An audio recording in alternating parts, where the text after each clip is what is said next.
നിൻ്റെ ഉള്ളിൽ ഞാൻ എന്ന ബിംബത്തിനെ പൂജിക്കുകയല്ലേ നീ ചെയ്യണത്? നീ എപ്പോഴാണ് ഒന്ന് അള്ളാനെ ആരാധിക്കുക?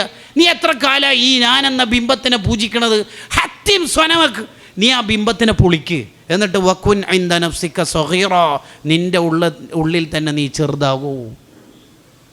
എന്നെ ബഹുമാനിച്ചിട്ടില്ല, എന്നെ ആദരിച്ചിട്ടില്ല, നമ്മളൊന്ന് കമ്മിറ്റിയിലുണ്ടാവും. അങ്ങനെയുണ്ട് ചില ആൾ അവിടെ ഭയങ്കര ട്വിസ്റ്റ് ചെയ്തിട്ട് അവർ പറയില്ലേ, ഞാൻ കമ്മിറ്റി കയറാൻ വേണ്ടി പറയുന്നൊന്നുമല്ല കേട്ടോ, പക്ഷെ പുതിയ എടുത്ത കമ്മിറ്റി നമുക്ക് തൃപ്തിയായിട്ടില്ല. അപ്പോഴും ഒരു ഷറഹതും എന്ത്, എനിക്ക് കമ്മിറ്റി കയറാൻ വേണ്ടിയിട്ടൊന്നല്ലോ. ഏതാ ഉടായിപ്പ്? അതിലൊന്നും നമ്മളൊരു അബ്ദുള്ളയാവൻ. ഞാനെന്ന് പറയുന്നതിനെ കത്തിച്ച് കളയുക, ദബഹുൻ നഫ്സ് എന്ന് പറയും. അതിന് സൂഫിസം ആരംഭിക്കണ തന്നെ അവിടെയാണ്. ദബഹുൻ നഫ്സ് ഞാനെന്ന് പറയുന്ന സാധനത്തിന് അറുത്ത് കളയുക, ഒഴിവാക്കുക. അതിനാ ഗസാലി ഇമാം ആകപ്പാടെ അധ്വാനിച്ച് ഇഹ്യാ ഉലൂമുദ്ദീൻ എഴുതി, അത് പഠിപ്പിക്കാൻ. അതിനായി മഖ്ദൂമങ്ങൾ അതുക്കി എഴുതിയത്. അതിനാണ് റിസാലത്തുൽ ഖുശൈരി വന്നത്.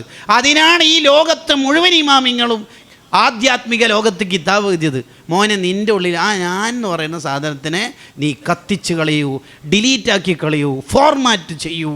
ഇത് പഠിപ്പിക്കാനാ ആകപ്പാട് ആത്മീയ മജ്ലിസുകൾ.